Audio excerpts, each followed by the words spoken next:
Work hard, work well, serve hard, and do whatever you're doing to the best of your ability. Long-standing civil servant Sonia Jones encouraging her fellow public servants to embrace the spirit of excellence. It's also our charge to you, whether you serve in government or the private sector. Do your very best and help to make Jamaica the place of choice to live, work, raise families and do business. Hello, I'm Adrian Atkinson, and it's my pleasure to welcome you to another edition of Jamaica Magazine. On today's pages, highlights from Civil Service Week, plus...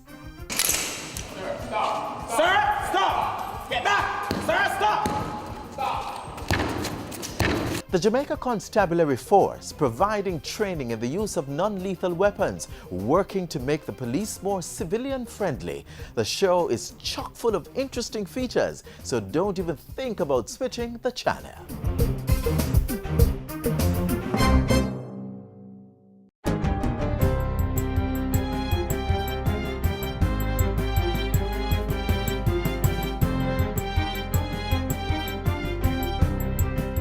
Good day, I'm Carrie Ann Smith, and this is your JIS News for Friday, November 21. Over 100 persons from the parishes of St. Catherine, Clarendon, St. Elizabeth, and Manchester are now registered landowners, having received their titles Thursday. The process was facilitated by a Memorandum of Understanding signed recently between the Land Ministry and the Development Bank of Jamaica, DBJ. It facilitates the provision of grant funding valued at over 90 million Jamaican dollars to assist landowners who are desirous of completing payments owed to LAMP for titling services but are unable to do so at this time. Over 3 years, I'm trying to get my title. And I'm so happy today that I have it, and my children in Canada, they are very, very happy. They are jumping now for joy because mom is finally okay. Prime Minister Portia Simpson Miller reminded the new land title recipients of government's commitment to ensuring that as many Jamaicans as possible become landowners. We need to continue to ensure that our people will be able to hold up their titles and proudly declare, I own a piece of this rock called Jamaica. Under the Land Administration Management Program LAMP DBJ agreement, about 2,000 titles will be delivered to residents across several parishes in 2015. The first batch of 650 is being issued between November and early 2015. Health Minister Dr. Fenton Ferguson has condemned recent acts of violence against health workers. It's reported that a nurse at the Mandeville Regional Hospital was assaulted by a patient and injured while on duty Tuesday. This follows a similar incident at the Maypent Hospital recently, in which doctors were threatened and abused by relatives of a patient. Dr. Ferguson says he strongly condemns these actions, especially given that health workers make tremendous sacrifices every day to care for the sick. Meanwhile, the Southern Regional Health Authority and the management of the Mandeville Regional Hospital say they have instituted measures to reduce acts of violence against health workers. Regional Director Michael Bent says after a meeting with the staff on Thursday, a decision was taken to increase security personnel at the Accident and Emergency Department. Signs are also being put up to indicate that abusive and threatening behavior by patients will be referred to the police. Key indicators tracking Jamaica's progress towards achieving the Vision 2030 targets are showing continued progress. This was revealed in a report on the three main areas: education, security status, and labor force quality. The Planning Institute of Jamaica, PIOJ, says the dashboard of indicators highlight improvements in literacy and passes in external exams for secondary students. Meanwhile, labor force quality improved, with an average of 26% of the total labor force having vocational or professional certification based on the quarterly labor force survey for July 2014. And the Category 1 crimes of murder, shooting, rape, aggravated assault, and larceny declined 12.8% in the January to September 2014 period compared to the similar period in 2013.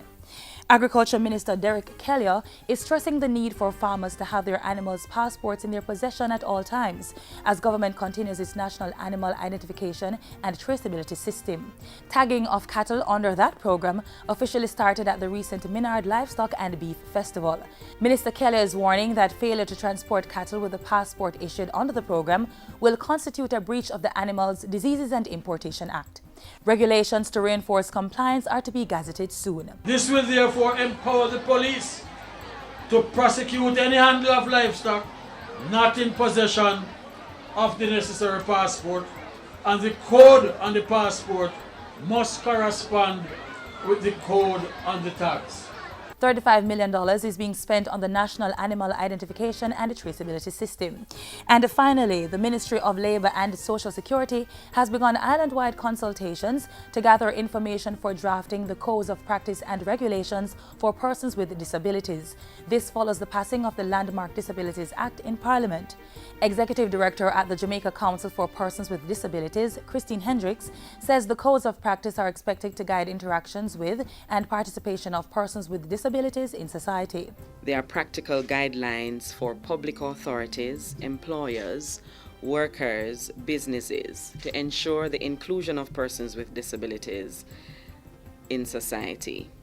Ms. Hendricks was speaking at a JI's think tank on Wednesday. Consultations have so far been held in the western and eastern parts of the island. The next sets of meetings will be in Kingston and Manchester. To get more details, contact the JCPD at 926-9375 or 968-8373. And that's it for JI's News Today. I'm Carrie-Ann Smith. Thanks for watching.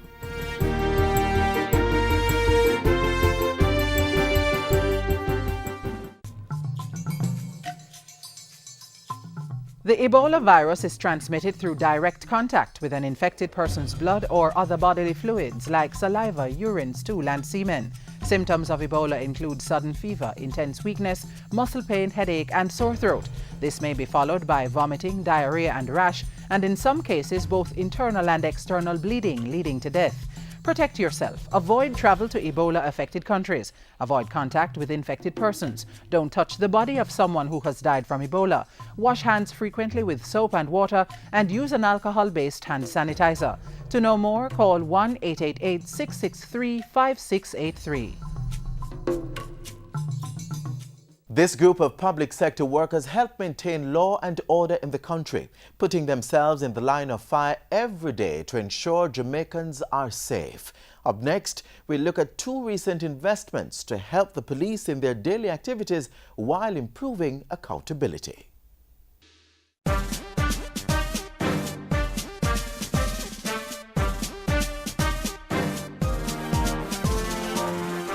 The Ministry of National Security, through its Unite for Change campaign, has been on a mission to build the capacity and change the culture of the Jamaica Constabulary Force to make it more civilian-friendly.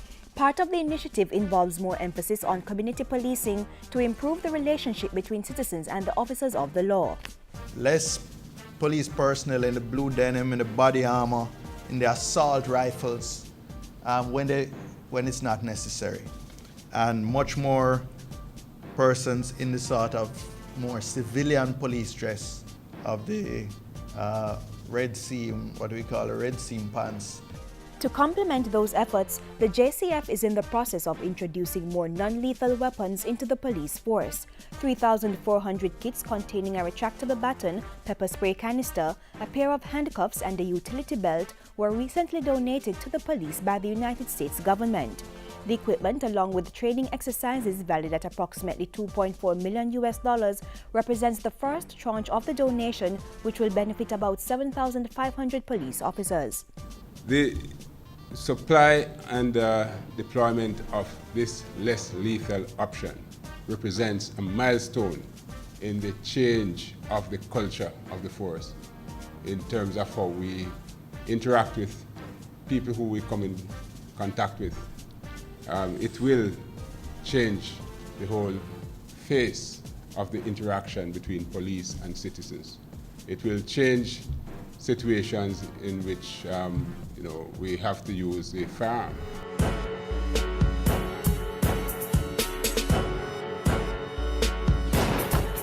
Just recently, about 26 police officers have been trained to use the non-lethal equipment. A comprehensive program is being rolled out across various police divisions so that the trained officers will pass on that knowledge to their colleagues. Sir, stop. Sir, stop. Get back. Sir, stop. Stop. Two-hand grab. Somebody grabs it with two hands. He's a big man. I'm smaller than him. Officers are smaller depending on stature. So the technique is not to use brute force, but technique in order to recover the baton. We close the gap, get back into position. And this is the best chance of the Jamaica Conservative Force from here on to get it right in terms of how they deal with citizens when we have hostile confrontations.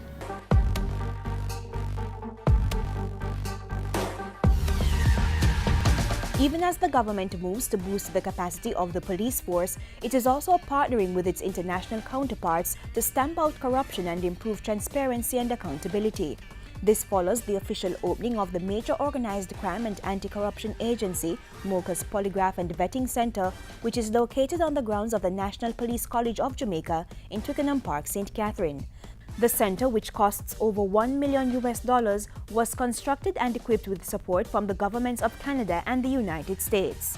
This building will be the first of its kind, a center of excellence for polygraph work in the Caribbean. Canada encourages all those who fight for the rule of law and continue in their efforts and show by their actions that corruption and crime do not pay and that no one is above the law.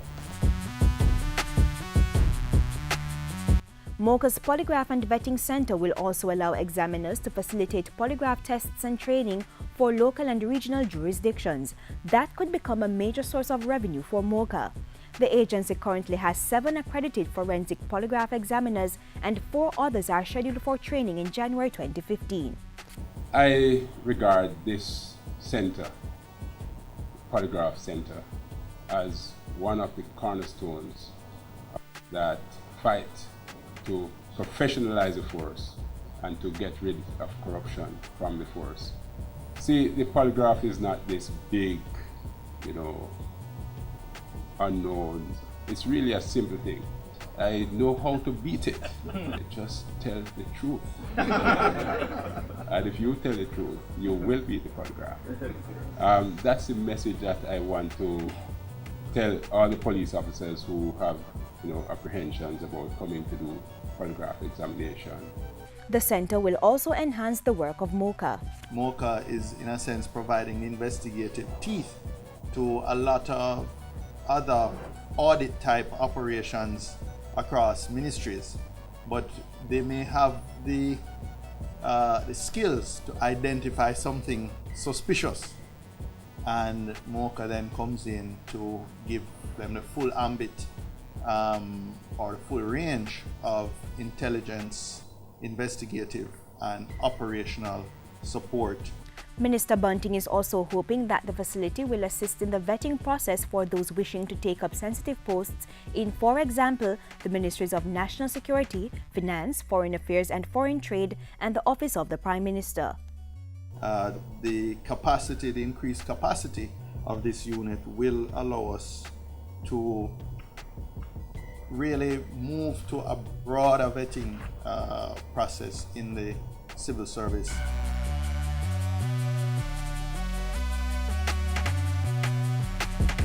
The Jamaica Constabulary Force, through the Ministry of National Security, undertaking initiatives to improve its relationship with citizens while boosting its capacity to rid the country of corruption.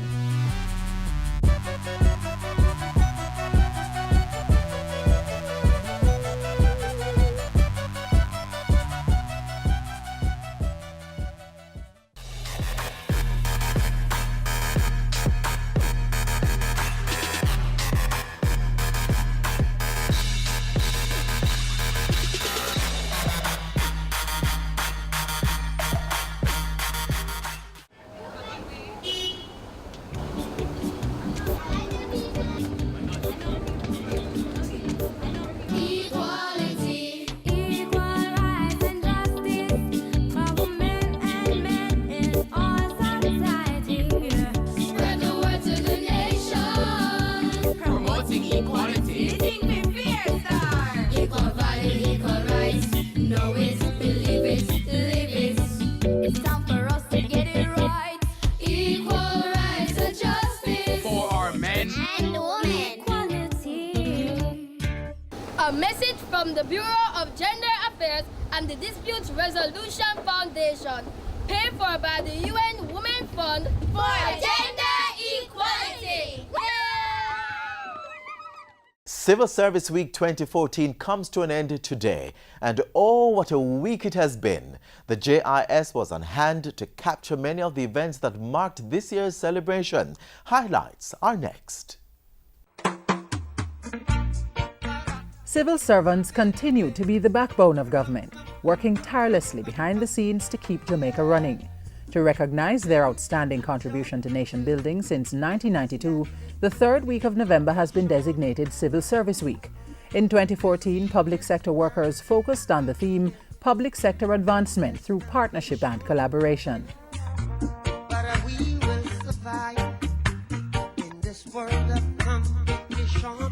Civil Service Week is being celebrated at a time when public sector transformation plans are advancing. But it's not about mass redundancies. In fact, one of the largest trade unions, the Jamaica Civil Service Association, says it's not anticipating any major dislocation as a result of the public sector modernization process now underway. This is because government's ongoing program of attrition has already eliminated about 5,000 posts from the public sector. When persons reach their natural age of retirement and their positions become vacant, they are not automatically filled. A process is entered in to determine if the position is still relevant to the service. And if the position is not relevant to the service, then it is not pursued for filling. Policymakers have also declared that the public sector modernization process is more about reducing bureaucracy and creating a Jamaica that's more business and customer friendly. Transformation must also involve a positive attitude towards quality and timely service delivery, and productivity must be at a constantly high level across the service. As we reflect on the civil service, let us also review our standards and quality of service in meeting the needs of the public in Jamaica, as well as the public overseas through our various missions. This transformation requires us to have greater impact in serving our clients, while at the same time reducing costs, optimizing efficiency, and ensuring value for the available resources. And diligent public sector workers have been doing just that. To recognize their contribution to nation building, there was a number of events to mark Civil Service Week 2014, beginning with a church service at the Emmanuel Apostolic Church. When he comes, I shall be like. I can hardly wait when he comes. I shall be like. Sing, oh. Everybody say, we're gonna be like him, yeah. Like him. Ministries, departments, and agencies of government also showcased their products and services at an expo at the Emancipation Park in St. Andrew. Patrons explored a number of booths and learned more about the services available in the public sector. The government and people of Jamaica recognize the stellar contributions of public sector workers. And while your remuneration packages may not be at the level deserving of public officers, the government will continue to partner with you through your workers' leadership to identify relief to all of the challenges that we face. I, Horace Washington Daly, therefore take this opportunity to commend all the 2014 Long Service awardees and to encourage you to continue to give of your best as together we pursue the advancement of our country. And a grateful nation said thanks to 393 outstanding public sector workers at the Jamaica Civil Service Long Service Awards at King's House. Recipients have served in different capacities for 25 years and over. Mr. Evan Garfield Thompson. I feel honored, I feel appreciated. I just want to say to all public servants that the sacrifice that has been made for the country, Jamaica, has been tremendous. Not many of us, or many of us were in support of it, but many of us were also not in support of this wage restraint. But it proved to have been useful, beneficial to our country, and of course we are seeing the fruit of it, that we are pulling forward in a positive way as a country. We are striving for better public customer service and putting the right fit into position so we become a more efficient and effective body. And I really applaud that move. Awardees also had some advice for their fellow civil servants. Work hard, work well, serve hard, and do whatever you're doing to the best of your ability. Do your work, whatever your job is. Do it, enjoy doing it. Another highlight of Civil Service Week was the announcement of the Civil Servant of the Year.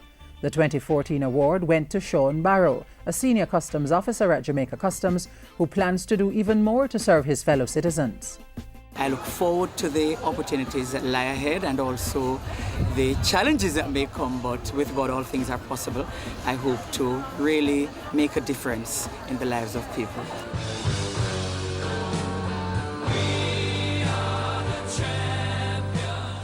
Public sector workers giving their best to keep the wheels of government turning, determined to advance the public sector through partnership and collaboration.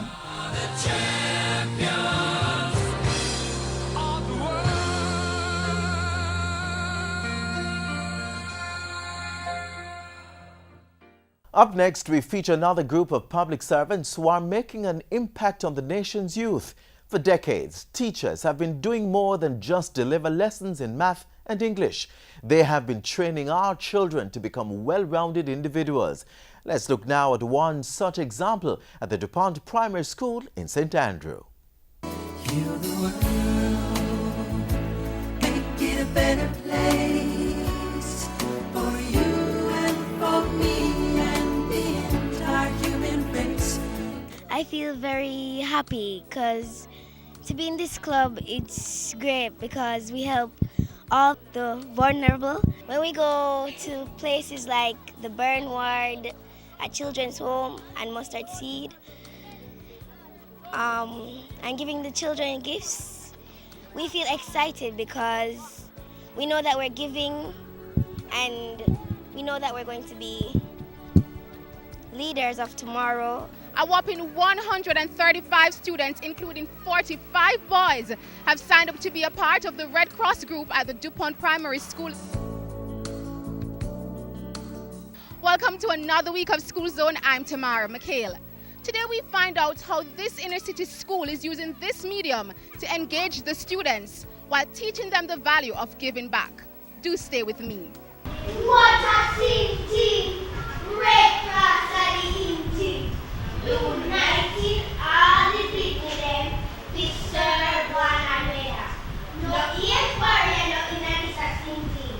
For in life, disaster and in team. So come help the sick and the suffering, and lend a hand to the needy. When war starts, Red Cross is neutral, for love and peace say, no confusion. We know all appear to be service, and we united and impartial. Henry Dunant started, we don't at Switzerland. Now the whole world are run with it. Red Cross to the world. Dressed in white with some already in their red hats and emblems, was the newest set of students to join the Red Cross Corps at DuPont Primary. So large was the group that it's said to have made the history books within Red Cross in Jamaica. I don't recall a school having this number of persons enrolled in recent times. You are serving one another. So as you do that and you keep doing it, you will raise yourselves to greater heights. So what does Red Cross uphold? It promotes mutual understanding, friendship, cooperation, and lasting peace amongst all people. It endeavors only to relieve suffering, giving priority to the most urgent cases of distress. We don't discriminate, we just help. You can do lots of things like go to the hospital, help the poor, and everything to give them soap, food, things like that. We have a relationship with a school in Canada. Oftentimes, our school, through our principal, they send us gifts. They will send us like wheelchair and those things. Now, our principal look on which club is doing well, and he will say, okay, Red Cross is doing well, so I'll give you this gift, and you distribute to whoever you want. Now, we have the homes, and we have the hospital, and we have these places where we want to give. So we go, and we give it to them. Having such a large number of students enrolled in the club is in line with Education Minister Reverend Ronald Thwaite's appeal for more students to become members of uniformed groups, a point supported by the school's chairman. This is certainly a good move. We want to get our children involved in something a little bit more than themselves, organizations and activities where they are linked to giving service to humanity, and this is an example of that. A fine example of how to keep students active, engaged and disciplined. DuPont Primary is reaping the benefits. When they look on DuPont, molding the children are becoming, in giving, they become so conscious that I have potential. Oh, I'm wonderful. Oh, I can do things. I may be in a inner city, but the inner city is not in me. I am bigger than that. There's a place in your heart, and I know that it is love. And this place is much brighter than tomorrow. And if you really try, find there's no need to cry. In this place, you feel there's no hurt or sorrow. There are ways to get there if you care enough for the living. Make a little space, make a better place. My child being a part of this program right now, I'm feeling totally elated because the Red Cross is a very good program to get your children involved in, because I myself was a member while I was going to high school. I feel real good. It can help to change them and let them be a better person. It's a good program because it gets to help other children, help other parents. She can get to help other children by a donation from others. Contribute, give to us so she can help other people, you know? DuPont Primary Red Cross, linking together a community through the chain of service and friendship. We are the Red Cross and the DuPont Private School. United we stand, divided we fall. We have a vision to be great leaders of tomorrow as we serve one.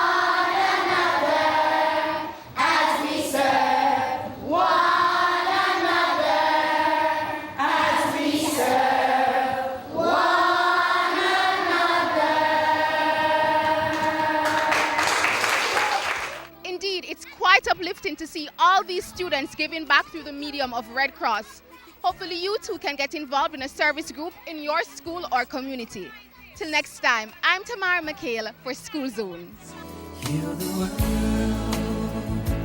make it a better place for you and for me and the entire human race.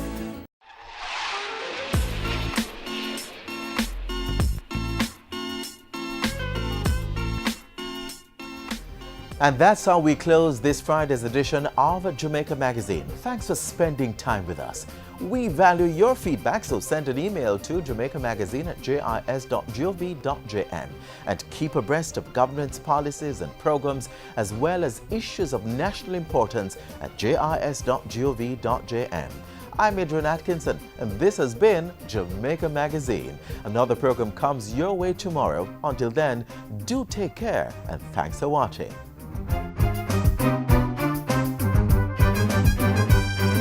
This has been a production of the Jamaica Information Service, the voice of Jamaica.